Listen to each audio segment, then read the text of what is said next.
What happened to me in those mountains still keeps me awake at night, and I'm not the kind of man who scares easily. But after everything I saw, everything that drove me away from the only place I had left in this world, I figure people deserve to know what's really out there. My name doesn't matter, and neither does the exact location of what used to be my farm. What matters is that for the past 7 years, I lived completely alone on 60 acres of mountain land in the middle of nowhere, trying to rebuild a life that had already collapsed. And for those 7 years, something watched me from the trees, something that wasn't human. 5 years ago, my world came apart completely. The construction business I had poured 20 years into went under during the recession. Work dried up, contracts were canceled, and the bank took everything. The office, the equipment, even the house in town. Around that same time, my wife decided she'd had enough. Our kids were grown and gone, and I guess she felt there wasn't anything holding us together anymore. She'd been talking for years about wanting something different, but when the money problems hit, that was the last straw. The divorce papers showed up just 2 weeks after the foreclosure notice. In 3 months, I lost my business, my home, my marriage, and most of my friends. The few who stuck around looked at me differently, like failure was contagious. I was 53 years old, with nothing left but a beat-up pickup truck, a few tools, and about $8,000 in cash. That's when I remembered my father's old place up in the mountains. He'd bought the land back in the 70s as a hunting retreat, but after he passed away a decade earlier, nobody in the family wanted to bother with it. The property taxes were cheap, and my siblings were fine with me taking it over if I wanted. The farmhouse was really just a run-down 2-bedroom cabin with a half-working bathroom. No electricity, no running water, no cell service. The nearest neighbor was 12 miles down a dirt road that turned impassable every winter. My dad used to talk about living off the land like his grandfather had, but he never got the chance. Staring at an empty bank account and an emptier life, I figured I might as well try. Those first months were brutal. I had to relearn everything from scratch: how to dig a well, set up a solar rig, preserve food without refrigeration. My dad had taught me some basics when I was a kid, but I'd forgotten most of it after years in the city. I started small, clearing 2 acres for a garden and throwing together a chicken coop from scrap wood I found in the old barn. I bought 6 hens and a rooster from a feed store 3 towns over. I rigged a simple gravity-fed water system from a mountain spring. The hard work was exactly what I needed. After months of lawyers' offices and bankruptcy court, swinging an axe and pounding fence posts actually felt good. My hands grew calloused again, my back got stronger. For the first time in years, I slept like a baby. By the end of that first year, I had the basics down. The garden gave me enough vegetables to can for the winter. The hens laid steady. I managed to trade some repair work for a couple of goats, which meant fresh milk and cheese. Life wasn't easy, but it was sustainable. Slowly, I expanded. I built a greenhouse out of old windows, put up fencing around the garden to keep out deer and rabbits, picked up a few pigs, and eventually some cattle. By the 3rd year, I was actually turning a small profit selling eggs, vegetables, and meat to folks in the nearest town. The isolation didn't bother me much after everything I'd been through. In fact, I preferred it. No one asking questions, no one judging, no one depending on me. Just me, the land, and the rhythm of the seasons. But I wasn't as alone as I thought. It started in my 2nd year up there. I'd be out working in the garden or mending fences, and I'd catch movement at the edge of my vision. When I looked up, all I'd see were tree branches swaying in the wind. At first, I figured it was just deer or maybe a bear, curious about the newcomer in their territory. My eyesight wasn't great to begin with, and it kept getting worse as I got older. I'd been meaning to get new glasses for years, but with everything else going on, that always slid to the bottom of the list. So whenever I caught those shadows slipping between the treetops, I told myself it was just my eyes playing tricks on me. But it kept happening almost every day, usually late in the afternoon as the light faded. A dark shape moving just inside the tree line, maybe 100 yards from the house. Too big for a deer, too upright for a bear. I started thinking maybe it was a hiker or a hunter passing through, even though the land was posted and there weren't any trails nearby. The first time I really saw it clearly was when I was splitting firewood behind the barn. I heard a branch snap and looked up to see a figure standing at the edge of the woods. Even with my poor eyesight, I could tell it was huge, easily 8 feet tall, maybe taller. It was too far away to make out details, but the proportions were off. The shoulders were too broad, the arms too long. I set down the axe and took a couple steps toward it, and just like that, it melted back into the trees. It didn't run.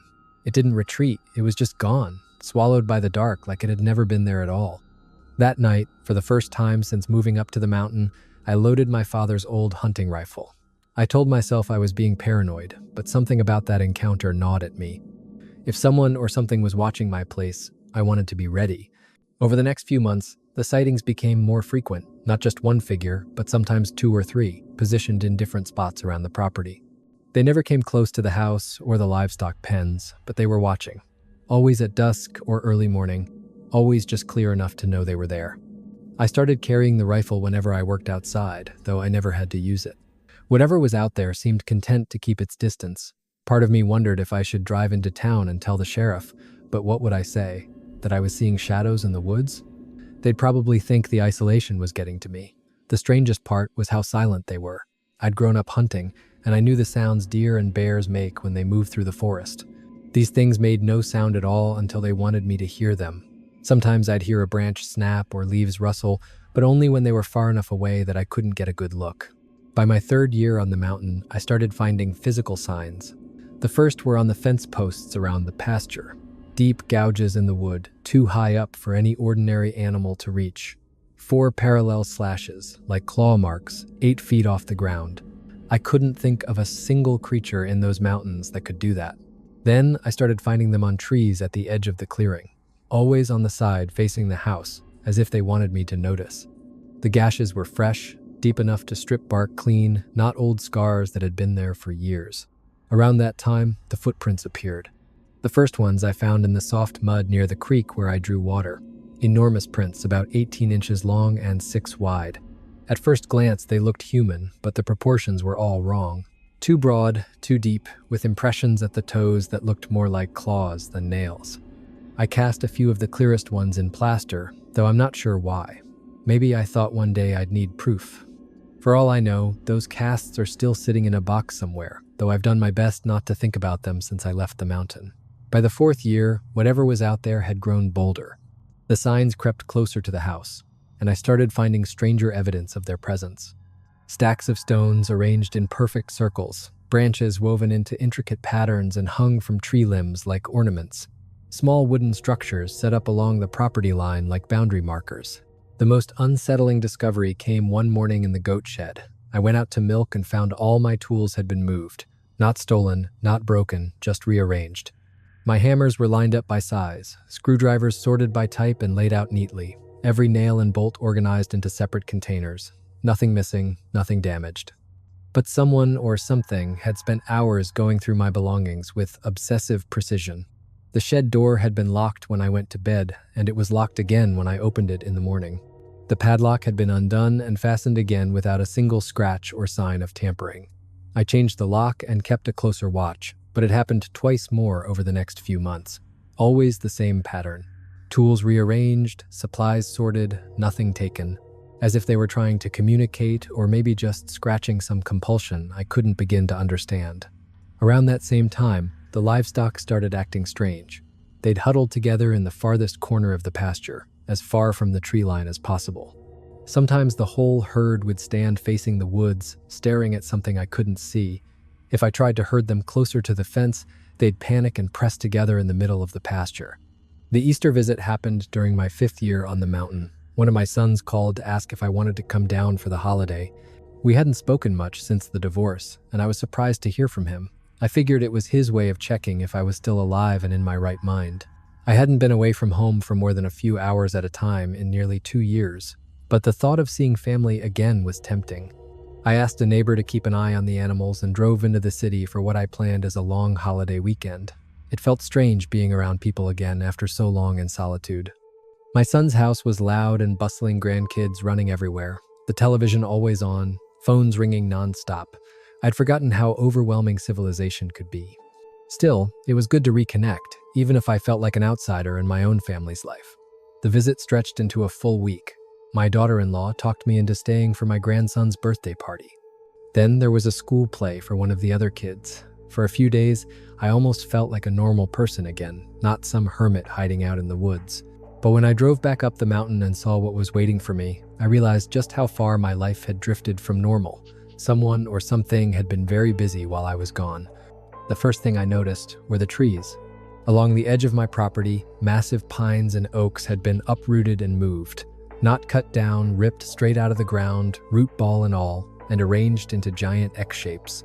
There were 5 of these tree sculptures scattered around the perimeter of my land. Each one was shaped with perfect precision, trunks crossing at right angles, root systems set neatly at the points of intersection like they had grown there.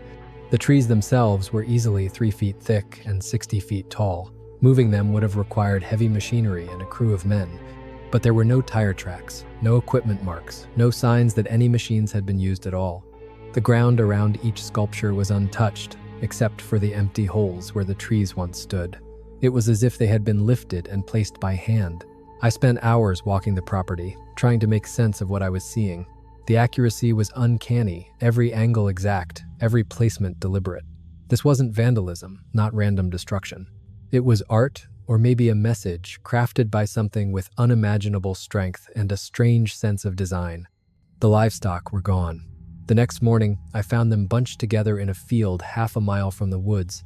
They weren't hurt, but they were terrified, packed so tightly they could barely move. It took me most of the day to coax them back, and even then they stayed as far from the tree line as possible. That night, I sat on the porch, rifle across my knees, staring into the forest. I could feel them out there closer than ever before. Not just 1 or 2, but many of them, moving silently through the trees just beyond sight. I should have left right then. Anyone with sense would have packed up, driven off, and never looked back. But that place was all I had left.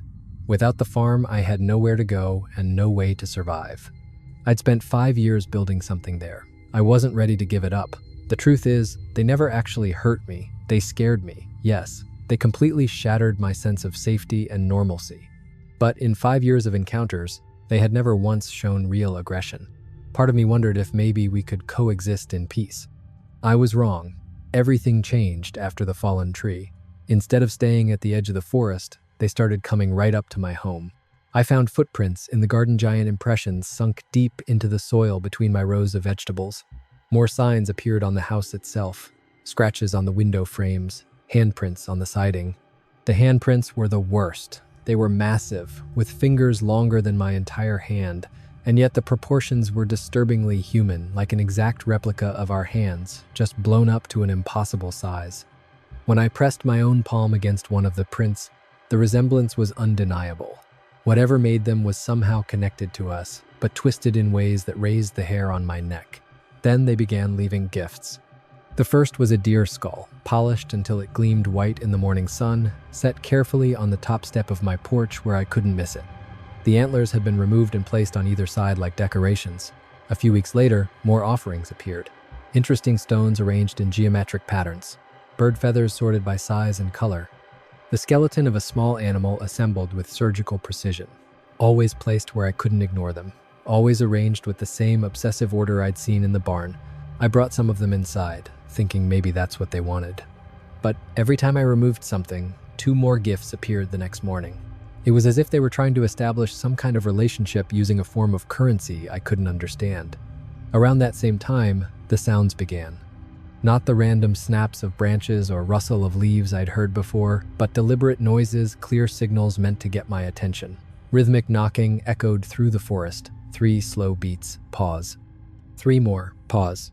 It went on for hours, sometimes from multiple directions at once, like different individuals were communicating back and forth. Sometimes I even caught what sounded like voices low, guttural tones with the rhythm and cadence of speech, but no words I could make out. They called to each other across the valley, holding conversations in a language I couldn't begin to recognize, while I sat inside pretending not to hear. The isolation that had once been my refuge now felt like a trap. I was alone on that mountain with beings that were clearly intelligent, clearly organized, and clearly interested in me for reasons I couldn't guess. My nearest neighbor was 12 miles away, and even if I could reach them, who would believe what I was going through? By the 6th year, they had become a constant presence. I could see them all day long now, not just at dawn and dusk. Dark figures moving between the trees, sometimes alone, sometimes in groups, and they were getting closer. I ventured into the clearings around the house and barn, keeping careful notes.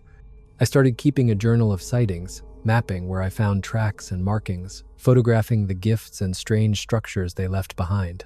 Part of me thought maybe if I studied their behavior long enough, I could figure out what they wanted. But the photos never turned out right, either too blurry to make out details or showing nothing but empty forest where I was certain I'd seen a figure. It was as if they knew when I was trying to capture them and somehow avoided being recorded. The only clear images I ever managed were of their artifacts, the stone patterns, the carvings, the bizarre tree sculptures. They seemed to be studying me just as much as I was studying them. I'd often catch them watching as I worked, tracking me from a distance as I moved around the property. And when I looked straight at them, they would freeze like statues until I turned away. It reminded me of kids playing a game, only these kids were 8 feet tall and covered in hair. The cattle had to go. They were so stressed by the constant presence of these things that they stopped eating and the milk dried up. I sold them off to a rancher down in the valley, telling him I was scaling back. Maybe he figured I was too old to keep up with the work, and I didn't correct him. Without livestock to tend, I had more time to watch the watchers. I noticed they weren't all the same. Some were taller and heavily built, others smaller and quicker.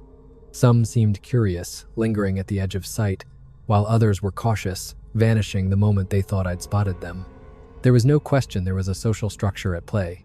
One of them, larger than the rest, seemed to act like a leader. Whenever several appeared together, they always gave way to this one, hanging back as it moved closer to my house. I started to think of it as the alpha, though I had no real reason to assume their hierarchy worked anything like a wolf pack. The first direct encounter happened during a late summer thunderstorm. I was reading inside under the lamplight when I heard something heavy moving across the porch. Not the deliberate, careful footsteps I'd grown used to hearing, but a clumsy shifting, like something unfamiliar with the space. I grabbed my rifle and moved to the window, expecting to see the familiar shadow at the tree line. Instead, one of them was standing right outside my front door. It was enormous, easily 8 feet tall, covered head to toe in dark brown hair. Its body was human-like, but every proportion was wrong. The arms hung down near the knees, the shoulders impossibly broad, the head far too small for the massive frame. In a flash of lightning, I saw its face clearly for the first time. Almost human.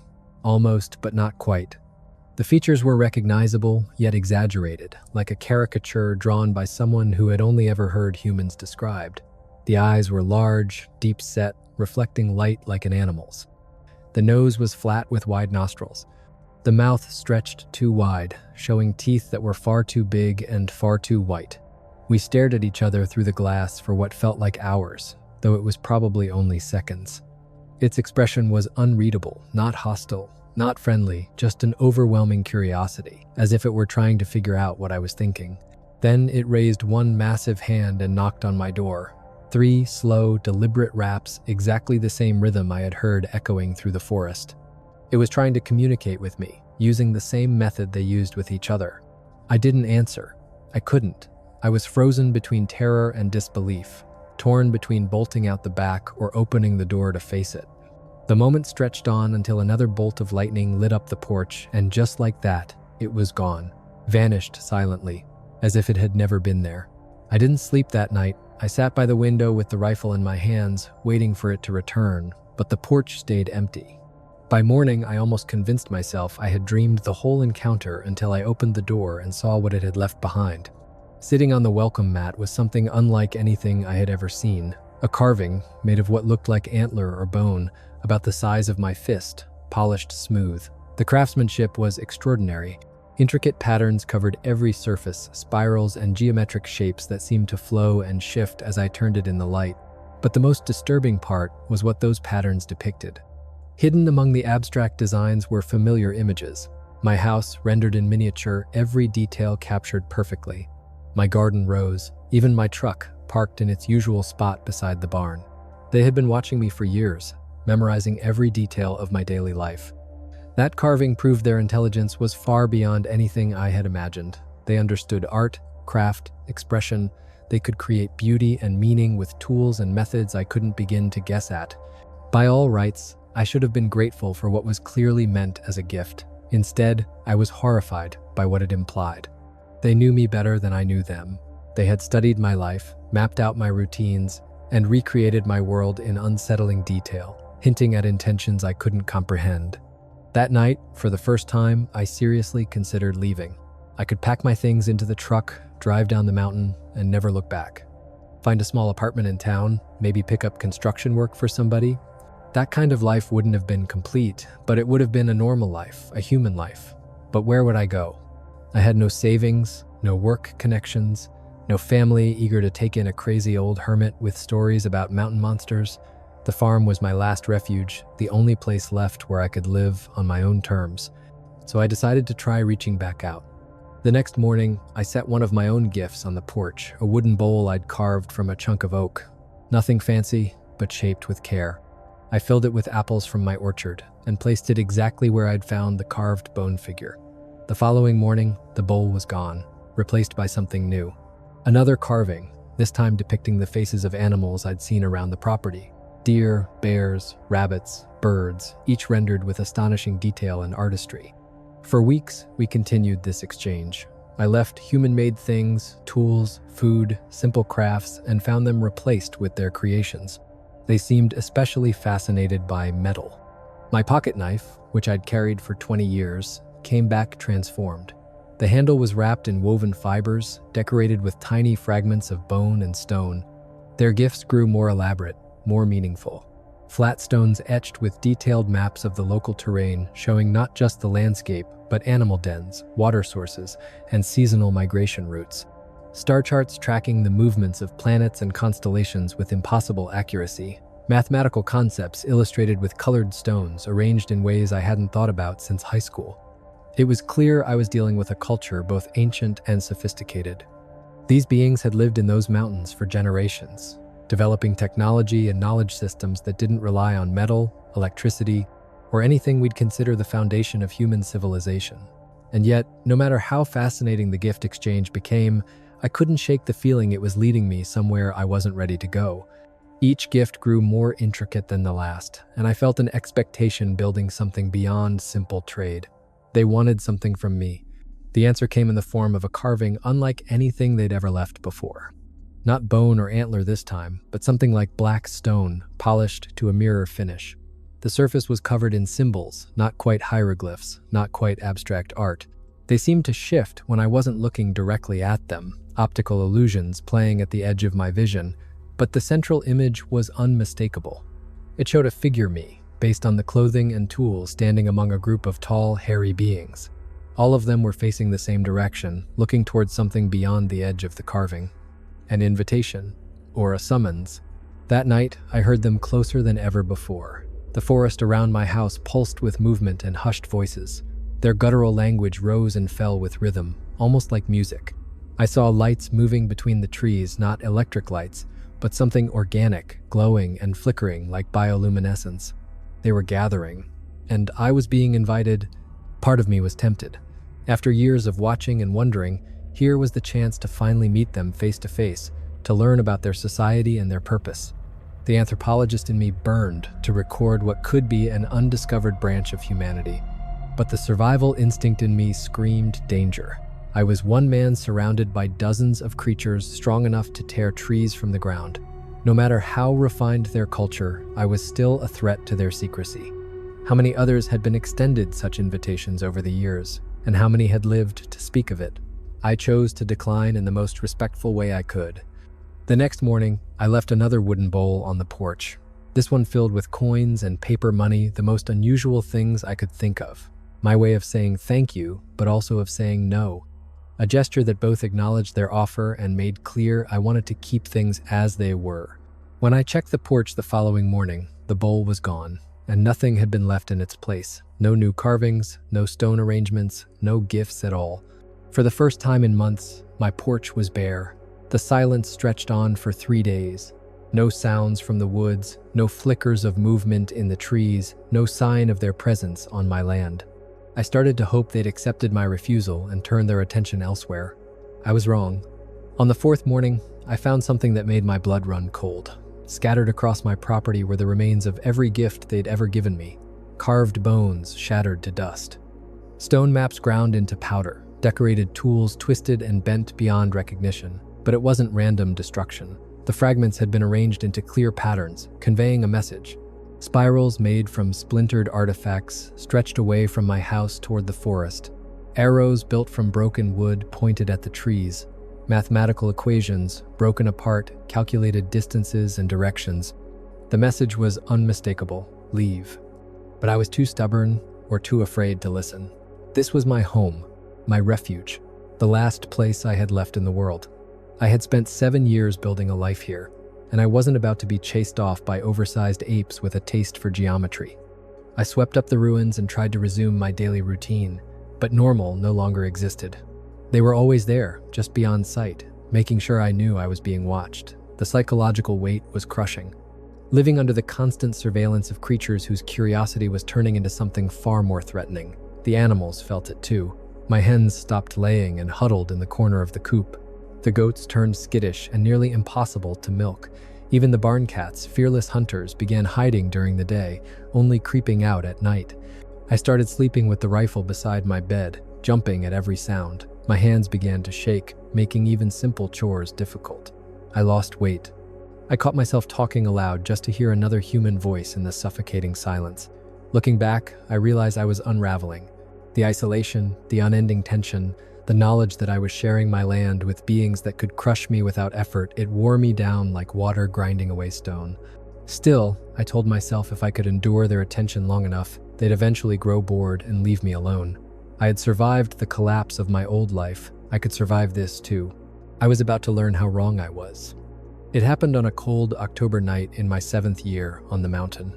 I'd gone to bed early, worn out from chopping wood and preparing for winter. My bedroom was on the ground floor, with a large window overlooking the barn and pasture. I was always a light sleeper, so when I heard the scratching outside my window, I woke instantly. At first, I thought it was a raccoon or possum clawing through the trash, but the sound was too steady, too deliberate. Scratch, scratch, scratch, pause, scratch, scratch, scratch. The same 3-beat rhythm I'd heard in the forest for years, but now it was right against the wall of my bedroom. Something was dragging claws across the siding, leaving marks only inches from where I lay. I opened my eyes but didn't move, praying it would lose interest and fade back into the night. The scratching continued for minutes, slowly working its way around the corner of the house toward the front door. Then silence. I lay in the dark, hardly breathing, straining to hear where it had gone. The silence stretched on so long I began to hope it was over. Then I saw it. A shadow, massive and tall, gliding past the window, far too large to be a man.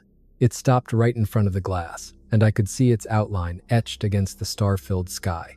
Broad shoulders, long arms. That same unmistakable silhouette I'd come to know over the years. But this time, it didn't move away. It turned toward the window and looked straight at me. Even in the darkness, I could see its eyes. They caught the faint starlight, glowing like an animal's. But behind them was an unmistakable intelligence that knew exactly where I was. We locked eyes through the thin barrier of glass, just a few feet between my bed and the window, predator and prey, frozen in the moment of recognition. It lifted one massive hand and pressed it flat against the window. The glass creaked under the strain but somehow held. Its palm was the size of a dinner plate, its fingers so long they could have wrapped around my skull. Then it did something that will haunt me for the rest of my life. It smiled, not a human smile, but close enough to recognize. The corners of its wide mouth pulled back, revealing too many teeth, too large, too white. And that expression wasn't warm, wasn't friendly, wasn't amused. It was the smile of something toying with its food, savoring the moment before the kill. I don't know how long we stayed like that. I was paralyzed with terror, staring back into that awful grin. Time seemed to collapse, the world shrinking down to the frame of that window. Those burning eyes, that hulking presence, radiating power, intelligence, and something else. Hunger. At last, it lifted its hand from the glass and stepped back, but it didn't leave. Instead, it began circling the house, its heavy footsteps shaking the floorboards beneath my bed, round and round like a wolf pacing a wounded deer. Always out of sight, yet always making sure I knew exactly where it was. Then other sounds joined in, more figures moving through the dark. Voices in that guttural language I'd heard for years. They were coordinating something, planning something, and I was the focus. I lay in bed, paralyzed, one hand gripping the rifle but unable to summon the courage to rise and face them. What was one rifle against creatures that could rip trees from the ground? If they chose to break in, no lock, no wall, No barricade could stop them. The night dragged on with their voices and movements all around me. Footsteps crunching in the dirt, the scrape of claws on wood, the heavy rustle of bodies shifting through brush. Once or twice I heard laughter deep and rolling, like thunder rumbling far away. They were enjoying this. They were playing with me. Dawn came in a blink. As the sun rose, the sounds faded and silence returned to the mountain. I waited until daylight was full before daring to leave the bedroom. Evidence of their visit was everywhere. Enormous footprints pressed into the earth, some sunk so deep they looked stamped into concrete. Deep gouges scored the siding of my house, claw marks etched straight through the paint and into the wood beneath. They'd been inside the barn again. My tools, once neatly stored, had been dragged out and arranged across the floor. But this time, not in tidy rows. They had been shaped into symbols, crude figures telling a story. One small figure, surrounded by larger ones. The small one sprawled beneath them, broken apart. The message was clear: leave or become part of their story. That was the end of my stubbornness. 7 years on that mountain had taught me some battles can't be won, some territories aren't worth defending. These creatures had tolerated me long enough, but their patience had limits. I spent the morning loading my truck, clothes, tools, the few family photos I'd carried from my old life. I left behind food stores, the improvements I'd made to the cabin, all the replaceable things. What I couldn't bring myself to abandon were the wood carvings I'd made over the years, the simple furniture, the little pieces that had cost me hundreds of hours on long winter nights. At first, I planned to leave them all, but in the end, I couldn't, not everything I'd built. When I carried the last load out to the truck, I saw them. They were standing at the tree line, maybe a dozen figures spread in a loose line close enough for me to finally see them clearly, but far enough that I didn't feel an immediate threat. They stood in silence, watching as I packed my things, their faces expressionless, but their focus absolute. The alpha, the one I'd recognized years earlier, stepped forward. It was even larger than I had imagined, close to 9 feet tall, built like a heavyweight wrestler. Its black hair was streaked with gray, its face marked with age and intelligence, making it look almost human. It raised one massive hand, perhaps in farewell, perhaps in warning. Then it turned and melted back into the forest. The others followed, and within seconds they were gone, as if they'd never been there at all. I climbed into the truck, my hands shaking so badly I could barely turn the key. Driving down that mountain road for the last time, I kept glancing at the rearview mirror, half expecting to see dark shapes pacing me through the trees. But the forest stayed empty. And when I finally reached the highway, I began to wonder if the entire ordeal had been nothing but an elaborate hallucination. I never went back. I couldn't. Not even to reclaim the things I'd left behind. As far as I know, the cabin is still there, slowly being reclaimed by the woods and by whatever lives within them. I rented a small apartment in town, picking up odd jobs for folks who needed repairs or maintenance. My life wasn't what you'd call normal, but it was safe. No more nighttime knocks. No more gifts left on the porch. No more eyes watching me from the dark.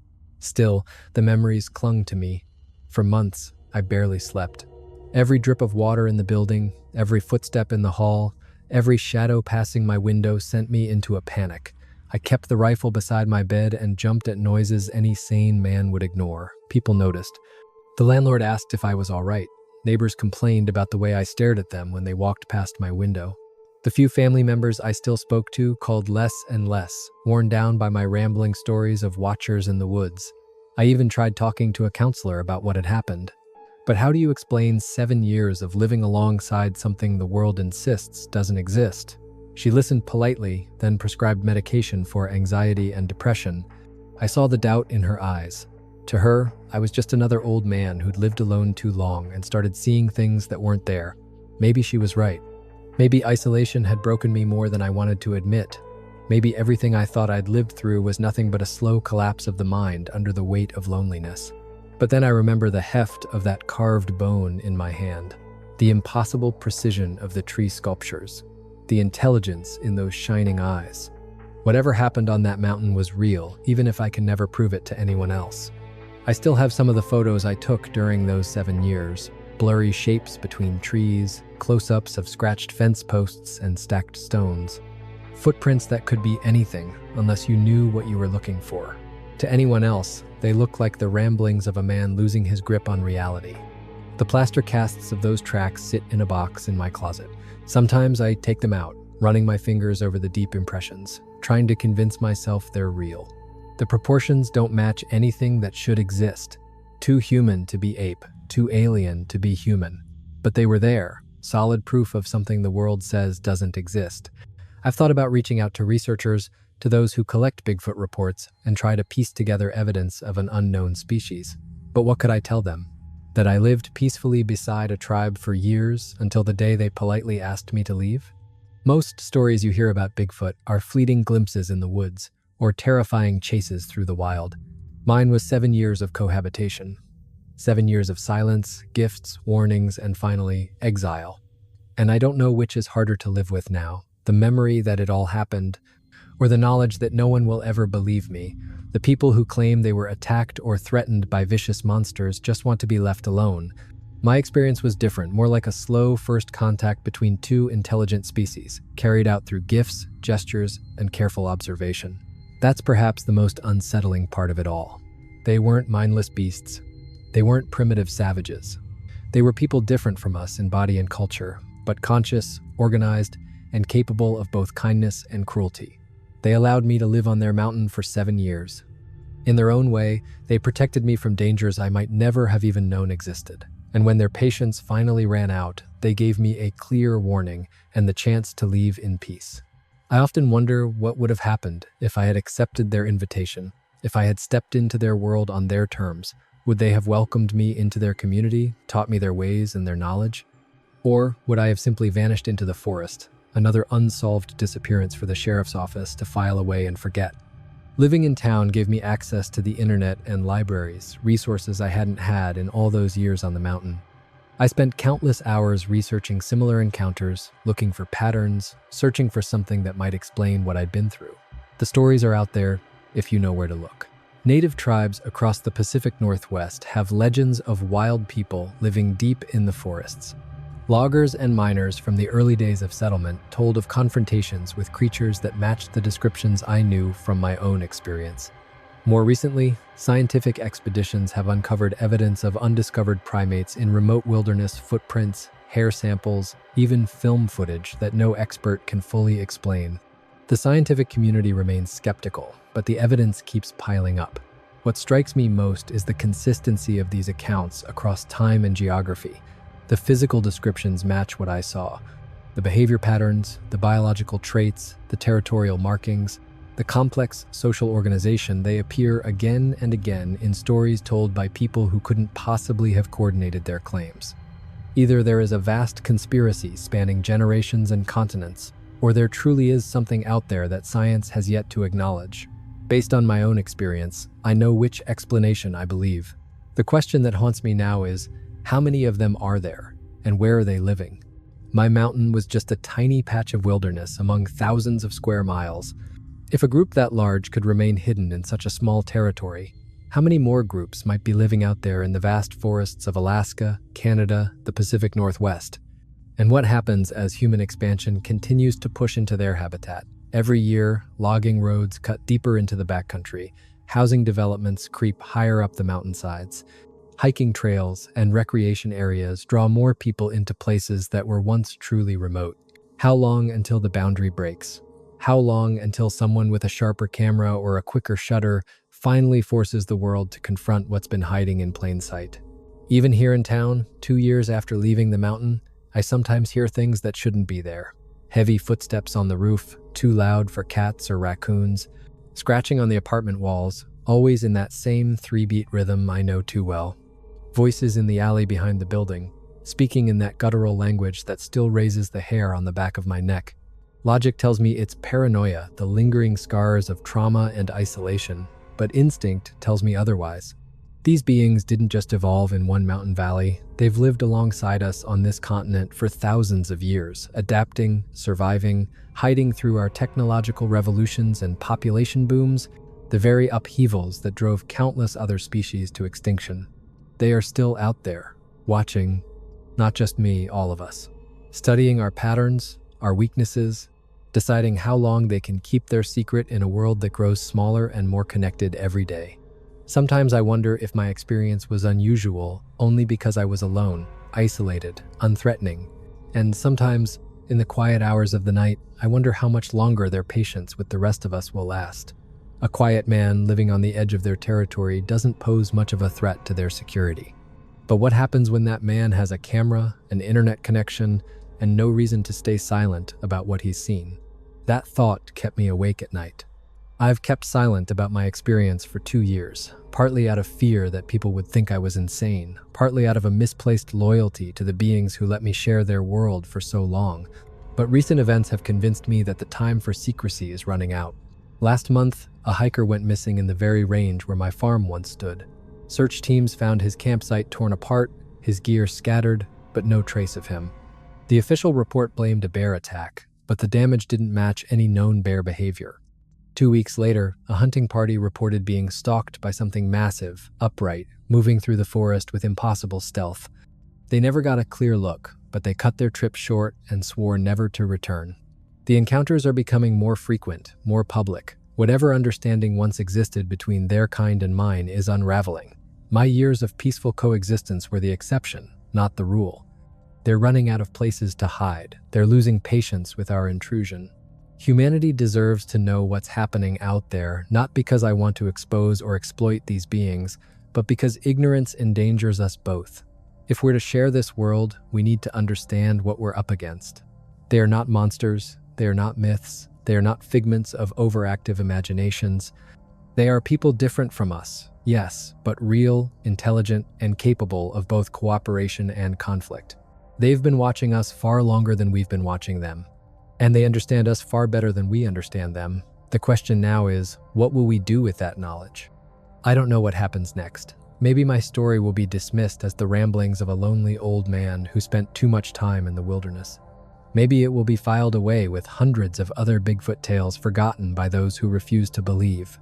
But maybe, just maybe, it will help someone prepare for their own encounter. Maybe it will remind them that communication is possible, that these beings are not automatically hostile, that coexistence can be achieved if approached with respect instead of fear. Or maybe it will serve as a warning, to stay away from certain places, to respect boundaries set long before we ever came along, a fragile balance maintained between two very different kinds of people.